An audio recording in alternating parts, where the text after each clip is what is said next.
Assalamu alaikum, class 9 biology chapter number 6 biomolecules. Today's our topic is polysaccharides. Polysaccharides, it's an important long question.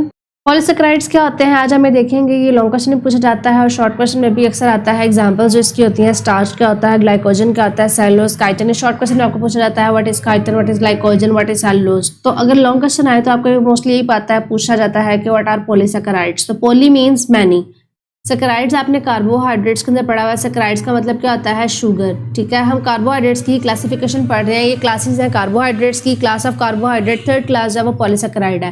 यानी कि carbohydrates होते हैं वो sugars होते हैं, सैकेराइड्स शुगर्स को कहते हैं। और पॉली मीन्स मैनी, यानी कि बहुत सारे जब शुगर्स के मॉलिक्यूल्स मिलते हैं तो वो क्या बनाते हैं, पॉलीसैकेराइड्स। अब यहाँ पे ये एमसीक्यू है, इट्स एन एमसीक्यू कि पॉलीसैकेराइड्स क्या जो है वो कितने अमाउंट में बॉडी के अंदर पाए जाते हैं। Polysaccharides are the most abundant carbohydrate in nature के अंदर, कुदरत के अंदर सबसे ज्यादा जो कार्बोहाइड्रेट्स पाए जाते हैं ना वो पॉलीसैकेराइड्स होते हैं। तो इसको आपने हाईलाइट कर लेना है। मोस्ट अबंडेंट कार्बोहाइड्रेट्स होते हैं जो नेचर के अंदर पाए जाते हैं, पॉलीसैकेराइड्स। अब पॉलीसैकेराइड्स अगर हम इंट्रोडक्शन देखें तो पॉलीसैकेराइड्स क्या होते हैं, कैरेक्टरिस्टिक्स या प्रॉपर्टीज के, दे आर लार्ज मॉलिक्यूल्स, बड़े बड़े मॉलिक्यूल्स होते हैं। लार्ज मॉलिक्यूल्स होते हैं, किसके बने होते हैं, कंपोज्ड ऑफ हंड्रेड्स और two thousands of monosaccharide units. What does it mean? ये तो हो गई इसकी कंपोजिशन, ये तो हो गई इसकी कंपोजिशन की हेडिंग। ये आपने लिख लेना है कि इसकी कंपोजिशन है। कंपोजिशन क्या है, किस चीज से मिलकर बने होते हैं, 100 to 1000 of monosaccharide units. What does it mean? इसका मतलब है कि आपको पता है कि मोनोसैकेराइड्स होते हैं वो 3 to 7 जो हमारे पास कार्बन होते हैं ना वो मोनोसैकेराइड्स होते हैं। फॉर एग्जाम्पल 3 कार्बन है, ठीक है, मैं कहती हूँ 1 2 3, ये 3 कार्बन वाली क्या है, एक मोनोसैकेराइड। अब 2 नहीं, 3 नहीं, 4 नहीं, 5 नहीं, 100 या 1000 ये वो एक मोनोसैकेराइड है। ठीक है, 1 2 3, ये 4, ठीक है, एंड फर्दर ऑन दिस 5। ठीक है, मिसाल के तौर पर मैं कहती हूँ ये एक मेरे पास मोनोसैकेराइड है, 5 कार्बन वाली 5C। ठीक है, तो ये इस तरह के 100 to 1000 हजारों जो है मोनोसैकेराइड्स मिलेंगे तो तब एक पॉलीसैकेराइड का जो यूनिट है वो बनता है। They are insoluble water. अब इसी कैरेक्टरिस्टिक्स की बात आ गई। यहाँ पे आप इसके लिख लें प्रॉपर्टीज या कैरेक्टरिस्टिक्स की हेडिंग दे लें। प्रॉपर्टीज क्या है इसकी, कि they are insoluble in water. Properties क्या है इसकी, कि they are insoluble in water, ये पानी के अंदर इनसॉल्युबल होते हैं, हल नहीं हो सकते। एंड दे आर टेस्टलेस, इनका कोई टेस्ट भी नहीं होता।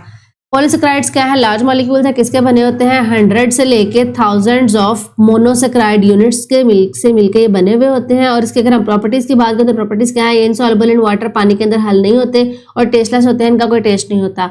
एग्जाम्पल्स की बात करें तो इस एग्जाम्पल में आता है हमारे पास स्टार्च, ग्लाइकोजन, सेलुलोज, काइटिन, इसकी एग्जाम्पल्स है। स्टार्च की बात करें तो स्टार्च क्या है, इज अ स्टोरेज पॉलीसैकेराइड, यानी कि काम क्या करता है, स्टोरेज का काम करता है। पॉलीसैकेराइड के अंदर क्या है, ये स्टोरेज का रोल प्ले करेंगे। फाउंड इन प्लांट, जो प्लांट्स के अंदर, यानी कि प्लांट्स के अंदर स्टार्च होती है तो ये क्या करती है, स्टार्च पॉलीसैकेराइड को स्टोर करती है। जो बहुत सारी शुगर होती है प्लांट्स के अंदर उसको स्टोर करेगी। अब इसकी कंपोजिशन क्या है, it is composed of straight as well as branch chain of glucose units, यानी कि ये या तो स्ट्रेट चेन से मिलकर बनी होती है और ब्रांच चेन से भी मिलकर बनी होती है। किसकी चेन, ग्लूकोज की चेन, या स्ट्रेट या ब्रांच ग्लूकोज की चेन से मिलकर ये बनी हुई होगी। ग्लाइकोजन की बात करें तो ये एनिमल स्टार्च होता है। जो स्टार्च है ये प्लांट्स के अंदर पाया जाता है, ठीक है, ये वाला सिंपल। अगर हम ग्लाइकोजन की बात करें तो एनिमल स्टार्च, यानी कि ये भी फूड स्टोरेज का ही काम करेगा। फूड स्टोर कहाँ पे होगी, लिवर के अंदर और मसल्स के अंदर। यानी कि ह्यूमन बॉडी या प्लांट बॉडी, एनिमल बॉडी की बात करें तो उसके अंदर क्या होगा, लिवर और मसल्स के अंदर स्टोर होगी क्या, स्टार्च। तो स्टार्च जो एनिमल के अंदर स्टोर होती है उसे हम ग्लाइकोजन बोलते हैं। It is consist of highly branch chain of glucose. अब स्टार्च किसके ऊपर किससे मिलकर बनी होती है, कंपोजिशन क्या है कि स्ट्रेट होती है या ब्रांच चेन किसके यूनिट्स, ग्लूकोज के। ठीक है, ऐसे था। लेकिन ग्लाइकोजन क्या है, it consist of highly branch, यानी कि स्ट्रॉन्गली ब्रांच, ये बहुत ज्यादा बड़ी बड़ी ब्रांचेस जो होती हैं मिलकर बनती हैं ग्लूकोज की।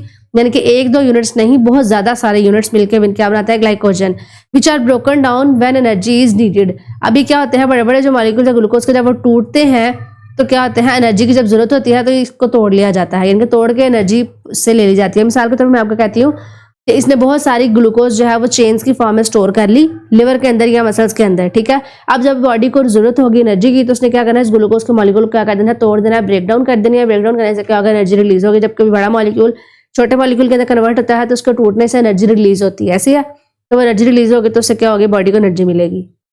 नेक्स्ट हम सेलुलोज की बात करें तो सेलुलोज भी क्या है, एक पॉलीसैकेराइड है, यानी कि बहुत ज्यादा शुगर्स मिलके इसको बनाती हैं। They at also consist of straight chains of glucose units, ये भी किसके मिलकर बना हुआ है, straight chain of glucose units, यानी कि ग्लूकोज की स्ट्रेट चेन। स्ट्रेट चेन का मतलब क्या है, अगर मैं आपको थोड़ा सा बताऊं ना तो वो इस तरह से है कि स्ट्रेट चेन, देखिए मैं कहती हूँ कि ये एक ग्लूकोज का मॉलिक्यूल है, ठीक है, ये ग्लूकोज हो गई, फिर ये दूसरी ग्लूकोज हो गई, ये 3, तो ये आपस में ऑक्सीजन बॉन्ड यहाँ पे बन रहा है इनका, ठीक है। ये स्ट्रेट चेन जा रही है, सिर्फ स्ट्रेट, तो स्ट्रेट चेन मतलब क्या है, सीधी एक स्ट्रेट चेन बना रही है। और ब्रांच चेन का मतलब क्या है कि यहाँ से भी ऊपर जाके ग्लूकोज का मॉलिक्यूल लगा होगा, नीचे से भी, और ये ब्रांच चेन बनाते हैं। तो सेलुलोज क्या है, सेलुलोज एक स्ट्रेट चेन बनाता है ग्लूकोज के यूनिट्स का। अब ये पाई कहाँ पे जाती है, फाउंड, अगर हम इसकी लोकेशन की बात करें तो लोकेशन क्या है, सेल वॉल्स ऑफ प्लांट्स, यानी कि प्लांट के सेल वॉल होती है, इसके अंदर ये पाई जाती है। काइटन क्या है, chiton is a modified form of cellulose. अब देखें, ग्लाइकोजन और स्टार्च ये दोनों आपस में क्या है, रिलेटेड है। ग्लाइकोजन किसके अंदर पाई जाती है, एनिमल बॉडी के अंदर, ये भी फूड स्टोरेज का काम करती है। और स्टार्च जो है वो भी स्टोरेज का काम करती है, क्या है, पॉलीसेकेराइड है प्लांट्स के अंदर, ठीक है। स्टार्च जो है वो प्लांट्स के अंदर है, ग्लाइकोजन जो है वो एनिमल्स के अंदर है दोनों का फंक्शन सेम, काम सेम है, ठीक है। फर्क क्या है कि ये स्ट्रेट भी होती हैं स्टार्च और ब्रांच भी होते हैं, लेकिन जो ग्लाइकोजन है वो हाईली ब्रांच्ड होती हैं। सेलुलोज की बात करें तो ये स्ट्रेट चेन्स होती हैं, ये पाई कहाँ पे जाती है, प्लांट सेल वॉल के अंदर। लेकिन काइटिन की अगर हम बात करें तो मॉडिफाइड फॉर्म ऑफ सेलुलोज है, यानी कि सेलुलोज को ही बेहतर तरीके से बनाया गया है। इट इज फाउंड, अब ये पाई कहाँ पे जाती है, इसकी लोकेशन क्या है, it is found in exoskeletons of the crabs. Crabs का पता होगा आपको, जानवर का नाम है।